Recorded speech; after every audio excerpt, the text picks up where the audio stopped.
Central government का list में कुछ ओबीसी ऐड हो गए हैं, कुछ ओबीसी रिमूव हो गए हैं। तो उनका कहना होता है कि आप एक तो फॉर्म भरने से पहले का ओबीसी देंगे और एक लेटेस्ट ओबीसी देंगे, ताकि ये मालूम चल सके कि फॉर्म भरने से पहले भी आप ओबीसी में थे और अभी भी आप ओबीसी में हैं। नहीं, नियम कहता है कि फॉर्म भरने से पहले अगर आप ओबीसी लिस्ट में हैं और फॉर्म भरने के बाद कुछ भी होता है उसका कोई मान्य नहीं होता है। या इसके ठीक विपरीत, अगर आप फॉर्म भरने से पहले ओबीसी नहीं थे बट फॉर्म भरने के बाद अगर आप ओबीसी बन जाते हैं तो आप ओबीसी नहीं कंसिडर किए जाते हैं। आपका मेन यही सिस्टम होता है। तो फिर लेटेस्ट वाला क्यों स्टूडेंट से डिमांड किया जाता है? लेटेस्ट की बात कभी नहीं मुझे मतलब एसएससी में बात की नहीं, वो रेलवे में बात की जाती है, तो वो एक डिफरेंट इशू है। ठीक है, मैं आपसे एक और चीज़ पे आपसे थोड़ा सा इलाबोरेशन चाहूँगा कि ये जो डॉक्यूमेंट वेरिफिकेशन की आपकी प्रक्रिया हो चुकी है, तो आपने कहा था कि आप ट्यूशन्स भी पढ़ाते थे, तो मल्टीपल चीज़ों के बीच में जो बैलेंस का काम होता था, वो बैलेंस कैसे मेंटेन करते थे आप? अभी तो बहुत ऑनलाइन का ज़माना है। जैसे मैं ट्यूशन्स पढ़ाते पढ़ाते भी मैं कभी कभी एक एसएससी अड्डा वगैरह का सेट मैं मार लिया करता था इंग्लिश का, या उसके अलावा मैं थोड़ा बहुत कैलकुलेशंस पे भी ध्यान रखता था। मैं वर्ड्स के, अगर मुझे कुछ वर्ड्स याद करने होते थे तो मैं उसे छोटे छोटे कागज़ों में लिख लेता था। एक छोटा छोटा मतलब इतना साइज़ का मैं कागज़ बना के उसमें छोटे छोटे वर्ड्स को लिख लेता था। और जब भी मुझे टाइम मिलता था या जब भी ट्यूशन पढ़ा रहा हूँ, कुछ 1-2 मिनट 5 मिनट का हमको तो गैप मिला तो उसमें मैं अपना रिवीजन कर लिया करता था। तो मैं फुल्ली हमेशा अपने दिमाग को उसी जगह पे फोकस रखता था, क्योंकि मुझे एसएससी में ही जाना है। तो इस कारण से क्या होता है कि मैं हमेशा मोटिवेटेड भी रहता था और हमेशा फोकस रहता था। मतलब आप फिजिकली कहीं भी प्रेजेंट हो लेकिन मेंटली आपका हमेशा वहीं सेट होता था। ये आपका बैलेंस का मेन रीज़न था कि आप एक्चुअली बैलेंस आपको करना ही नहीं पड़ता था, आप ऑटोमेटिक उस तरफ ही हमेशा इंक्लाइन रहते थे, भले लोगों को वो चीज़ दिखता ना हो। तो एक चीज़ और मैं यहाँ पे आपसे जानना चाहूँगा, जैसे कि ठीक है आपने फर्स्ट अटेम्प्ट में क्रैक कर दिया, बहुत कम टाइम में क्रैक कर दिया, लेकिन फिर भी एक ये जो जर्नी आपका बहुत लंबा तो नहीं कहेंगे, बहुत एक शॉर्ट ही जर्नी रहा। तो इस शॉर्ट जर्नी में आपको भी कभी ना कभी शायद हो सकता है, पता नहीं आप बताएंगे आता है कि नहीं आता फीलिंग आपको, कभी कभी थोड़ा सा मोटिवेशन डाउन होता होगा कि यार मतलब कर रहे हैं थोड़ा सा नहीं हो रहा है, या कभी पढ़ने का मन नहीं करता होगा। ऐसा बहुत सारे स्टूडेंट के साथ होता है, इतनी लंबी जर्नी में कभी मोटिवेशन डाउन होता है। तो क्या आपके साथ कभी ऐसा होता था तो इसको कैसे आप ओवरकम होते थे इस चीज़ से? मैं एक चीज़ हमेशा कहना चाहूँगा कि मैंने ये महसूस किया है कि प्रेशर में आप पढ़ाई नहीं कर सकते, सबसे इम्पोर्टेंट थिंग। और प्रेशर बन ही जाता है, माउंट हो ही जाता है कि अगर जॉब ना हो तो।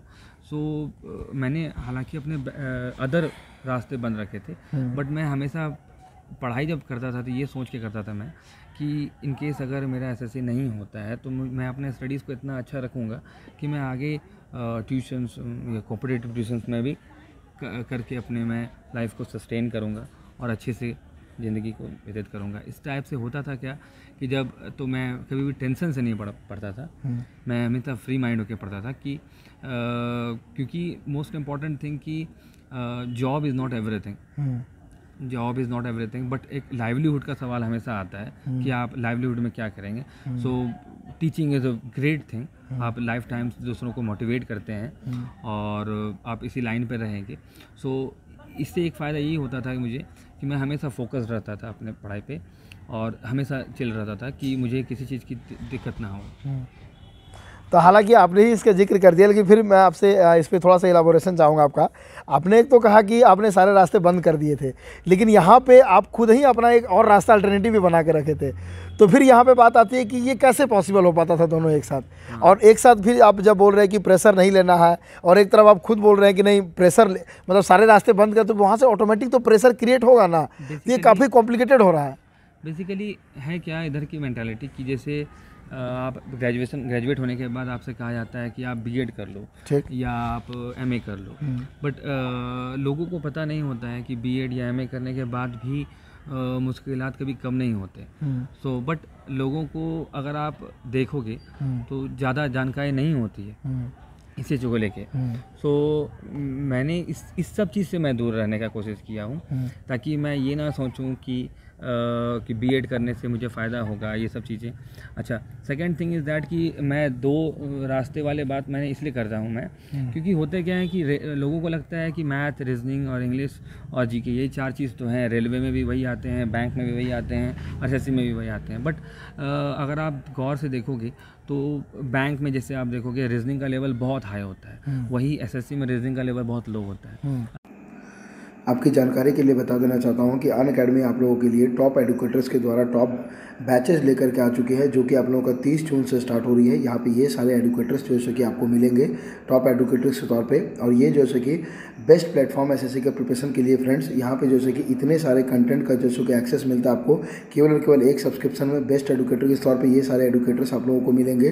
नेक्स्ट हम लोग बात करते हैं बैचेस की, तो टीम फोनेक्स के द्वारा SSC CGL and CHSL 21-22 exam जैसे कि बैच स्टार्ट हो रहा है, 30 जून से स्टार्ट हो रहा है। इस बैच में ये सारे फैसिलिटीज़ मिलेंगे एंड ये सारे एडुकेटर्स इस बैच को रन करेंगे।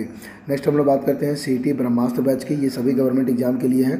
ये भी जैसे कि आप लोग का 30 जून से स्टार्ट हो रहा है। ये सारे एडुकेटर्स इस बैच को लेंगे और ये सारी इस बैच की फैसिलिटीज़ होंगी, ठीक है। नेक्स्ट हम लोग बात करते हैं आपके लिए संकल्प 1000+ सिलेक्शन बैच की। ये एसएससी सीजीएल 2020 एग्जाम को टारगेट करेगी। ये भी आपका 30 जून से स्टार्ट हो रहा है। ये सारे एडुकेटर्स इस बैच में होंगे और ये सारे इस बैच की जैसे कि फैसिलिटीज़ होगी। नेक्स्ट हम लोग बात करते हैं आपके लिए सफलता बैच की। तो सफलता बैच जैसे कि ये भी आप लोगों को 30 जून से स्टार्ट हो रहा। ये सारे एडुकेटर्स होंगे इस बैच में और ये सारी इस बैच की फैसिलिटीज़ होगी और इस बैच का जो ड्यूरेशन होगा ये फुल ईयर होगा, ठीक है। नेक्स्ट हम लोग बात करते हैं आपके लिए तो स्ट्रॉन्ग लाइनअप है बैचेस का फ्रेंड। यहाँ पे बहुत सारे बैच है। आखिरी पड़ाव SSC CGL 2020 exam complete revision batch है इन सारे एडुकेटर्स के द्वारा। Crack SSC GD constable 2020 exam है इन सारे एडुकेटर्स के द्वारा। M batch for SSC multitasking exam 2020 है इन सारे एडुकेटर्स के द्वारा। नेक्स्ट हम लोग बात करते हैं आपके लिए और भी है foundation batch SSC CPO 2021 exam है इन सारे एडुकेटर्स के द्वारा। क्रैक एसएससी स्टेनोग्राफर 2021 एग्जाम है इन सारे एडुकेटर्स के द्वारा। सारे के सारे बैचेज आपका 30 जून से ही स्टार्ट हो रहा। ये वाला भी जो ऊपर बैच था ये भी आपका 30 जून से ही स्टार्ट हो रहा। ओके फ्रेंड, नेक्स्ट हम लोग बात करते हैं आपके अनअकैडमी की जो प्राइस हाइक है फ्रेंड। 30 तारीख आज आखिरी डे है, इसलिए जो भी स्टूडेंट्स परचेज करना चाहते हैं जल्दी से जल्दी परचेज कर लीजिए। हो सकता है कि आज के बाद आपका प्राइस इंक्रीज कर जाए। आज आप लोग परचेज करेंगे तो 24 मंथ का आपको पे करना पड़ेगा 7800 यानी महीने का पड़ेगा 325 रुपया। उसी तरह 12 मंथ का परचेज करेंगे तो आपको पे करना पड़ेगा 6500 यानी आपको एक महीने का पड़ेगा 542 रुपया। नेक्स्ट अनअकैडमी का जो कॉम्बैट होता है वो आप लोगों का हर संडे को होता है। अपने आप को एनरोल कर सकते हैं, बिल्कुल फ्री है, हिंदी और इंग्लिश दोनों में है। एंड्रॉयड एप्लीकेशन से लाइव देख सकते हैं। कूपन कोड डालिएगा उमंग स्टडी UMANGSTUDY बिना स्पेस के। रैंक 1 से 3 आएंगे तो 1 ईयर का एसएससी का प्लस सब्सक्रिप्शन मिलेगा। 4 से 10 आएंगे तो 75% स्कॉलरशिप। 11 से 50 आएंगे 50% स्कॉलरशिप। 51 से 500 आएंगे 25% स्कॉलरशिप, ठीक है। यहाँ पे जैसे कि आप लोगों का ये सारे जैसे कि आपके प्लान्स हैं। ओके फ्रेंड्स, जो भी स्टूडेंट्स अनअकैडमी के प्लस सब्सक्रिप्शन इंटरेस्टेड हैं तो बिना देरी किए हुए आप लोग अनअकैडमी का प्लस सब्सक्रिप्शन ले सकते हैं। ओके।